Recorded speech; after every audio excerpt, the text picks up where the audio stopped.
యేసు రక్తమే జయం. పరిచర్య ప్రైజ్ ద లార్డ్. ఏప్రిల్ 17వ తేదీ 2025. ఈరోజు దేవుని వాక్యము.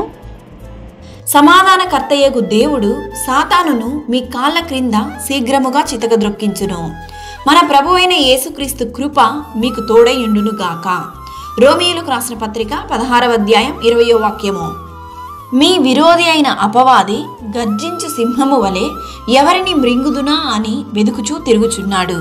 కావున మీరు అపవాది తంత్రములను ఎదిరించుటకు శక్తిమంతులగునట్లు దేవుడిచ్చు స్వరాంగ కవచమును ధరించుకొనుడి.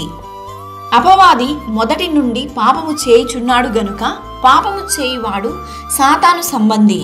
అపవాది యొక్క క్రియలను లయపరచుటకే దేవుని కుమారుడు ప్రత్యక్షమాయెను. కాబట్టి దేవునికి లోబడియుండుడి, అపవాదిని ఎదురించుడి, అప్పుడు వాడు మీ యొద్ద నుండి పారిపోవును. ఈ వాక్యం వింటున్న ప్రియమైన దేవుని బిడ్డ, నీకు విరోధముగా రూపింపబడిన ఏ ఆయుధమును వర్ధిల్లదు. మరియు దేవుడు నీకు విరోధముగా ఉన్న ప్రతి చీకటి శక్తులను, సాతానును మీ కాళ్ళ క్రింద శీఘ్రముగా చితకద్రొక్కించునుగాక. ఆమేన్. God bless you.